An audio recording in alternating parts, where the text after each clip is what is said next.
ফেরাউনও কবরে গেছে, মুসাও কবরে গেছে আলাইহিস সালাম, নমরুদও কবরে গেছে, ইব্রাহিম আলাইহিস সালামও কবরে গেছে। আল্লাহ আমাদের সবাইকে ভালো রাখেন। কিশোর ভাই, যুবক ভাই, অনেক কষ্ট করছে আব্বা, নিজের উপরে দয়া করো। আবারও বলছি, কেউ মনে রাখবে না তুমি নষ্ট হইলে, চরিত্রহীন হইলে তোমার জন্য খবর নেওয়ার কারো হাতে সময় না, সময় নাই। দুনিয়াকে সুখের জায়গা মনে করতে নাই। এই মুহূর্তে ইরান সবচেয়ে বেশি, যেখানে যুদ্ধ হচ্ছে তো হচ্ছেই, বাকি এর চাইতে বেশি আতঙ্কিত, সবচেয়ে বেশি সুখে, বেশি উল্লাসে যেই দুবাই ছিল, সেই দুবাইওয়ালারা যারা ভাবে নাই, যারা দুনিয়াটারে ব্যস্ত বানায় লাইছে, মনে হয় যেন স্বর্গ বানায় ফেলছিল, সুখের অট্টালিকায়, বিলাসিতায়, আজ তারা সবচেয়ে বেশি আতঙ্কিত, সবচেয়ে বেশি মুসিবতগ্রস্ত। প্রতিদিন আমরা আমাদের শত শত লাখ লাখ প্রবাসীর জন্য সারাদিন দোয়া করি। কত প্রবাসী কতভাবে খবর পৌঁছায়। আমার বাপ, দুনিয়া যদি আল্লাহ তাআলা দয়া না করে, তোমার আমার মাতলামি একদিনও থাকবে। মোবাইলে চার্জ দাও আর উলঙ্গ ছবি দেখো। এই বিদ্যুৎ তোমার আব্বা দেয় নাই, এই বিদ্যুৎ তোমার বাপের না। তোমার পকেটের টাকা আর তোমার প্রবাসী বাবার উপার্জন, এটা তোমার বাপ না। সে নিজের যোগ্যতায়, আল্লাহর দয়ায় উপার্জন করে। উপার্জন যদি বন্ধ হয়ে যায়, লক্ষ লক্ষ প্রবাসী একদিনেই ফকির হয়ে যাবে, একদিনে। এত খামখেয়ালি মনে করেন। এই জন্য দয়া করে সবার কাছে অনুরোধ, গুনাহ ছেড়ে দেওয়া উচিত। কোন এক দেশে যুদ্ধ হচ্ছে এটা না, একটি যুদ্ধের প্রভাব সারা পৃথিবীর উপরে কি পড়ে না? নাহলে যুদ্ধ হইতেছে ইরানে, আমেরিকা, আমরা দেশে তেল দেন। আল্লাহ তাআলা আমাদেরকে মাফ করে দেন। আল্লাহ তাআলা মজলুমকে রেহাই দেন, জালেমকে ধ্বংস করে দেন। যুবক ভাই, নামাজ পড়ো, আল্লাহকে ডাকো। খুব দ্রুত যদি আল্লাহ দয়া না করে, মুসিবত কিন্তু তোমাকেও স্পর্শ করবে, আমাকে। ওয়াত্তাকু ফিতনাতাল লা তুসিবান্নাল্লাযীনা যালামু মিনকুম খাসসা। আল্লাহ তাআলা বলছে, দুনিয়ায় আমার নীতি হলো দুনিয়ার আযাব অনুগত অবাধ্য সবার উপরে হয়, আর আখিরাতের আযাব শুধু নাফরমানের উপরে।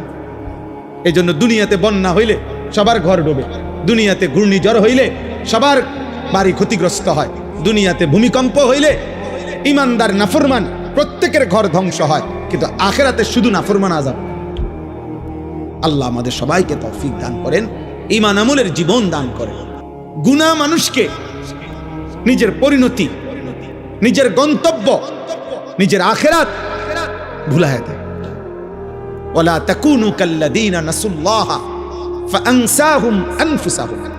কোরআনুল কারীম আল্লাহ বলছে, হে ঈমানদার, আল্লাহকে ভুলে যেও না এত বেশি পরিমাণ, একদিন আল্লাহ তোমার নিজের পরিচয়, নিজের আখিরাত তোমার থেকে, কলিজার থেকে ভুলাইয়া দিবে।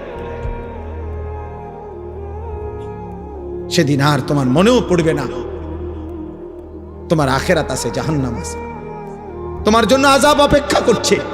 এইটা যদি দিল থেকে সরে যায়, তাহলে ওই মানুষের জীবনে এটা সবচেয়ে বড় দুর্ভাগ্য। এইবার আর সে কুল কিনারা পায় না, এবার আর সে ফিরতে পারে না, এবার আর কেউ তাকে টেনে ধরে না, কারণ আল্লাহ তো তারে অভিশপ্ত করে দিয়েছে। কোরআন শরীফে আছে, আল্লাহ তাআলা বলছে, মনের ইচ্ছা মতো যে ধারাবাহিক চলতে থাকে, আমি তাকে তিনটা শাস্তি দেই। এক, আমি আল্লাহ তাকে একদিন পথভ্রষ্ট করে দেই। আমি আল্লাহ। দুই, তার কানে এবং অন্তরে মোহর মেরে দেই। তিন, আমি আল্লাহ তার চোখে পর্দা ফেলে দেই। এবার বলো, আমি আল্লাহ ছাড়া তাকে হেদায়েত দিবে কে?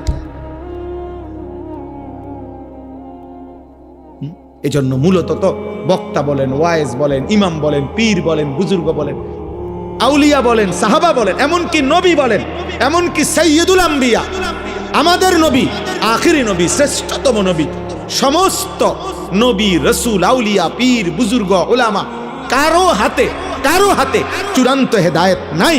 হেদায়েত চূড়ান্ত শুধুই আল্লাহর হাতে। শেষ ফয়সালা মূলত কার হাতে? আল্লাহর হাতে। বিষয়টা বড় সাংঘাতিক। যাররা পরিমাণ, 100 পরিমাণ স্বজন প্রীতি করার কোনো সিস্টেমে নাই, কারণ বিষয়টা মাখলুকের হাতে না, কোন সৃষ্টির, সেই সৃষ্টি যত দামি হোক ওনার হাতে। 12 বৎসর বয়স থেকে 50 বছর নবীজির, এই 38 বছর এক টানা আবু তালেব নবীজির অভিভাবক ছিল, নবীজিকে আগলাইয়া রাখছে, আদর করছে। নবীজি সাল্লাল্লাহু আলাইহি সাল্লামের বয়স যখন 12, তখন আব্দুল মুত্তালিব আবু তালেবের হাতে নবীজিকে তুলে দিয়ে গেছে। আর নবী সাল্লাল্লাহু আলাইহি সাল্লামের বয়স যখন 50, তখন আবু তালেবের ইন্তেকাল হয়েছে। তাহলে মোট 38 বছর। 38 বছর নবীকে যে আগলাইয়া রাখছে, কিন্তু আল্লাহ তাআলা বলছে, বন্ধু ঈমান আমি দেব না, হেদায়েত দেব না। তো নবী সাল্লাল্লাহু আলাইহি সাল্লাম মৃত্যুর দিন পর্যন্ত অজরে চোখের পানি ফেলছে, চাচার হেদায়েত, চাচার কালেমা উচ্চারণ করাইতে আল্লাহর নবী অজরে কানছে। কিন্তু আল্লাহ বলছে, বন্ধু হেদায়েত দেব না তো দেবই না, আমনে কানলো দিতাম। কি মনে করে বিষয়টা? কি ভাবেন? ইব্রাহিম আলাইহিস সালামকে মাঝখানে দাঁড় করান, মনে করেন এখানে দাঁড় করান, ইব্রাহিম নবীকে দাঁড় করাইয়া দুই দিকে দুইজন দাঁড় করাবেন, ওনার দুই পাশে দুইজনকে, এক পাশে ওনার আব্বা, আরেক পাশে ওনার ছেলে ইসমাইল, এ পাশে আজর, এ পাশে কি ইসমাইল। আল্লাহ মাঝখানে দাঁড়ানো কে? ইব্রাহিম। তো আল্লাহ যেন বলছে, ইব্রাহিম এ আপনার কথায় ঈমান আনবে না, ঈমান আনবে। তো ফলে আপনি ইব্রাহিমে, কিন্তু বাপ আপনি লক্ষবার বলার পরেও আজর কি আনে নাই? ঈমান আনে নাই। কিন্তু 8 বছরের বাচ্চা, 10 বছরের বাচ্চা আপনার ইসমাইল, সে কিন্তু আপনার কথা বলার সাথে সাথেই আল্লাহকেও চিনছে, কোরবানি করতে রাজি হয়ে গেছে। তাহলে ফয়সালা কার? ওনার হাতে হইলে তো দুজনে কি হইতো? ইমানদার হইতো না দুজন? ইব্রাহিম আলাইহিস সালামের সামনেই তো দুজন, তো বাপে কেন ইমানদার হলো না? পুতে কেন ইমানদার? ফয়সালা কার? গুরুত্বপূর্ণ। এই জন্য ছেলেরা, বাবারা, হেদায়েত, ঈমান, সেজদা, কালিমা, আল্লাহর বন্দেগী, খোদার কসম, এটা ভিন্ন জিনিস। আর এই ভাত, পেশাব, পায়খানা আর ঘুম আর দুনিয়া ভোগ করা, এটা নরমাল জিনিস, এটা আহামরি কিছুই না। এটা আমি প্রত্যেক দিন সারাটা জীবন বলি, সারা বছর বলি, এটা কোনো বিষয়ই না। এটা তো আল্লাহ তাআলা মানুষ, গরু, ছাগল সবাইকে দেয়, পাগল মাতাল সবাই রে খাওয়ায়, মুসলমান, হিন্দু, বৌদ্ধ, ইহুদি, খ্রিস্টান, কাফের, বেঈমান সবাইকে খাওয়ায়। এটা তো কিচ্ছু না। আসল বিষয় হলো ঈমান, আসল বিষয় হলো তাওহীদ, আসল নিয়ামত তো হলো সেজদা, আসল নিয়ামত তো হলো আল্লাহর হুকুমের গোলাম। আল্লাহ তাআলা আমাদেরকে বুঝার তৌফিক দান করে।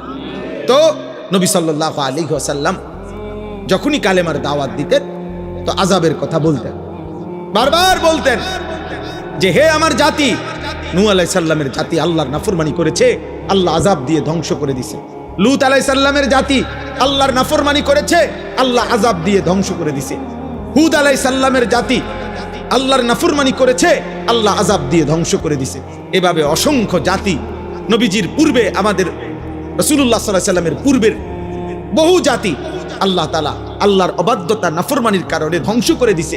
এই কথাগুলো আযাবের কথা নবীজি বলতেন। কিন্তু দুর্ভাগ্য, এতগুলো ঘটনা বলবার পরেও, জানবার পরেও ওরা ভাবতো না, আবু জেহেল, আবু লাহাব, উতবা, শাইবা, এই বেঈমানগুলো একবারও ভাবতো না যে তাদের উপরেও এমন আযাব আসবে, এমন আযাব আসবে, এটা তারা ভাবতো না। ফলে তাদের অভ্যাস ছিল, নবীজি যখনই আযাবের কথা বলতো, দুনিয়ার আযাব অথবা আখিরাতের আযাব অথবা জাহান্নামের আযাব, যেটাই বলতো ওরা বিদ্রুপ করতো, ঠাট্টা করতো, ঠাট্টা মস্কারি করতো। আর আযাব করতে আইবা, আযাব কিসের আযাব? তাফসীরের মধ্যে আছে, আবু লাহাব নবীজির চাচা, তার বদ অভ্যাস ছিল, নবীজি যাকেই কালেমার দাওয়াত দিতেন, আল্লাহ নবী সাল্লাল্লাহু আলাইহি সাল্লাম, সে পিছন থেকে এই 2 হাত নাড়াইতেন, এমনি এমনি করে, সাবধান আইলা, শুনিস না, হুজুরের কথা শুনে একা ধরা খাইবা। তুমি যে মদ খাও, জুয়া খেলো, নারী দেখো, মোবাইল দেখো, নর্তকী দেখো, নাচো, গাও, ফুর্তি করো, এই মোল্লা মুন্সির এসব কথা ধরলে এই মজার জীবন, সিটারি বাটফারি আর করতে পারত না। হ্যাঁ, অনেক ফাসেক ফুজ্জার, অনেক পাপী দেখবেন এই জন্য কৌশল করে যাও রাখো সব কানে হুজুরের এটা নিয়ে আনলো না, তাহলে তো আমার সিটারি চলবে না। প্রতি কথায় কোরআন কিতাব লইয়া এত টানাটানি করো না স্যার। মানে কি, ওই যে উনি যে বাটপারি করে 2 নম্বরই করে, এই 2 নম্বরই তো চলবে না, বুঝছেন? এই জন্য বারবার সবাই শেষ পর্যন্ত প্রত্যেক নাফরমান গোড়া দিয়া তলে দিয়া মিল থাকে, শুধু সবার চেষ্টা হইল হুজুররারে কোরআনকে আল্লাহর কথাকে সবখানে আনতে দিও না, তাইলে এটাই সুবিধা, বুঝছে? হুজুরারে বলবা সব কথা তাতে না বল, এটা বলা যাবে না, ওইটা বলা যাবে না, রাজনীতির কথা বলা যাবে না, এটা অতর ওটা বলা যাবে না, কিচ্ছু, শুধু আপনার শুধু বিধিনিষেধ, শুধু টেনশন, শুধু পেরেশানি। এটা হুজুরারে সব কথা বলতে দিলেই মুশকিল হবে, বলতে দিলেই মুশকিল হবে। আমি একবার এক মাহফিলে আরো আগে এইরকম এক ভদ্রলোক কাগজে লেখা দিছে আমারে যে হুজুর এই এই কথাগুলো ওয়াজ করবেন, নিচে লিখে দিছে রাজনৈতিক বিষয়, সাম্প্রতিক বিষয়, আর কি কি জানি এটি বলবেন না, বলা যাবে না, এটি করবেন। পরে আমি বললাম যে আঙ্কেল, এই যেগুলো লেখছেন আপনি এগুলো আর এগুলো বাদ দিয়া শুধু এগুলো ঠিক রাখা ওয়াজটা কেমনে করলে সুবিধা হয়, এটা স্যাম্পল হিসাবে আপনি 10টা মিনিট আগে কম কইলে আমি ওইটার ব্যাখ্যা করব, বুঝেন নাই কথা? হ্যাঁ, আপনি একটু আমার শুধু জিনিসটার কৌশলটা শিখাই দেন যে এইভাবে বলবেন হুজুর, যাতে করে আমি কারো গায়েও লাগে না, পিঠেও লাগে না, সবটা ওয়াজ কি প্যান্ডেলের রুফে দিয়ে জায়গা, আলহামদুলিল্লাহ কারো কোনো অসুবিধা হয়েছে না, যার যে জায়গা বনওয়ালা বন খায়, বিড়িওয়ালা বিড়ি খায়, বুঝছেন না কথাটা? সিটারিও করে, ইমানদার সেজদাও করে, যে যেমনে আছে এমনি থাকুক, আপনি এইভাবে একটা ওয়াজ দিবে, নিরিবিলি ওয়াজ, যেটা প্যান্ডেলের রুফে দিয়ে যায়,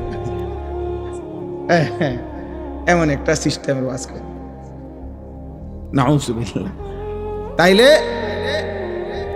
মূলত যখনই আমি আবারও বললাম এই কথাটা, এটা বারবার ছেলেরা তোমরাও মনে রাখো, তোমরাও মনে রাখো, আমি প্রায় এ কথাটা বলি, কোনোভাবেই পাপী বুঝতে চান, পাপী বোকা হয়, পাপী জাহেল হয়, পাপ মানুষকে তার গন্তব্য ভুলাইয়া দেয়, মঞ্জিল ভুলাইয়া দেয়। দুনিয়া চলে মিয়া, কিন্তু পাপ করতে করতে মিথ্যা, চুরি, জিনা, নারী, ছবি, নাটক, সিনেমা, সুদ, কিস্তি, বেহায়া, বেপরদেগি, এটা নগদ দুনিয়া চলে ঠিক আছে, কিন্তু তার মঞ্জিল গন্তব্য আখিরাত তাকে ভুলায়, ফলে সে বুঝতে পারে না, একটা সময় মনে যেন তার ব্রেনে কাজ করে, এটা অনেক বড় বিপদ। এজন্য গুনাহকে লম্বা দিতে করতে নাই, পাপকে দীর্ঘায়িত করতে নাই। ভুল আমারও আছে, আপনারও আছে, প্রতিদিন খোদার কসম আমারও গুনাহ হয়, আপনারও গুনাহ আছে। আমিও বেহেশতে থাকি না, বা বেহেশতের থেকে আইছি না, আমি এই মাটির পৃথিবীতে আমরা থাকি, কাজে ভুল, ভ্রান্তি, ত্রুটি, বিচ্যুতি, কমতি, ঘাটতি আমাদের প্রত্যেকেরই হতেই থাকবে, কিন্তু একটা হলো এইটা, আর একটা হলো গুনাহটাকে লম্বা, একেবারে ঠান্ডা মাথায় ইচ্ছা করে পরিকল্পিতভাবে 365 দিন একদিনও ফজরের নামাজ তুমি পড়ো না, এটা শুধু গুনাহ না, এটা তুমি মূলত গন্তব্য আখিরাত, তোমার মৃত্যু পরবর্তী জীবন তুমি টোটালি ভুলে গেছো, এটার প্রমাণ। না তো হইতে পারে 3 মাসে একদিন ছুটে গেছে, 6 মাসে একদিন ভুল হয়ে গেছে, আর একটা হলো গুনাহটাকে একটা সিস্টেমে ফেলাই দিছে, এক তালে, এক রঙে, এক ঢঙ্গে মিথ্যা বলে প্রত্যেক দিন, সিস্টেমে গুনাহ। এটা কি? এটা প্রমাণ করে তার আখিরাত মনে নাই। ফাআনসাহুম আখিরাতাহুম, তাফসীরে আছে, আল্লাহ বলছে আমাকে ভুলে গেলে একদিন আমি তোমার আখিরাত ভুলায় দেব।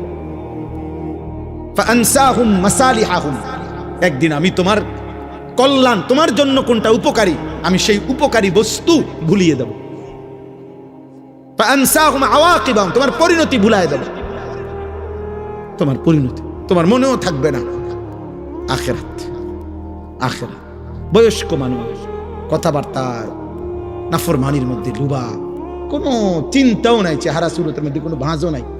এই যে এতগুলো টাকা কিস্তিতে নিছে, এটা যে গুনাহ ওনার চেহারা দেখলে বোঝা যায়। আজকে এতদিন সুদ খায়, চেহারা দেখলে একটু ভাঁজও নাই চেহারার মধ্যে, আরে আমার মরার হলো, আজ যদি আমার মৃত্যু হয়। কালকে রাত্রে 2:30 বাজে আমি ওই নাজিরা বাজার আমাদের ক্যান্টনমেন্ট ইউটার্ন, মাহবুবা ইউটার্নে ঘুরতেছি আমি মাত্র, গাড়িটা ঘুরবে ইউটার্ন নিবে, দেখি একটা লোক মোটরসাইকেল অ্যাক্সিডেন্ট, লাশটা লম্বা পড়ে আছে, হেলমেট মাথায়, পুলিশ দাঁড়ায় আছে। এক নজর তাকায় দেখলাম কোচা কোচা দাড়িও আছে মুখটার মধ্যে। হায়, এ মানুষটা গন্তব্যে কোথাও যাচ্ছে, শুধু ইউটার্নটা ঘুরতেছে। এই ঘুরতে সময় কোনো গাড়ি বাড়ি দিছে হয়তো। ঈদের দিন রাত্রে আমাদের পদ্মার বাজার বিশ্ব রোড ট্রেন, রাত্রিবেলা বাস বাড়ি দিছে। লাইনম্যান, একজন লাইনম্যানের একটু খামখেয়ালিয়ে বাসটা উড়াইয়া ফেলছে, চলন্ত ট্রেন। আহ, কেউ জানে না, অনিশ্চিত এক হায়াত, অনিশ্চিত এক জীবন নিয়ে আমরা উল্লাস করছি। আর যদি নিশ্চয়তা পাইতা যুবক, তুই কি করতি?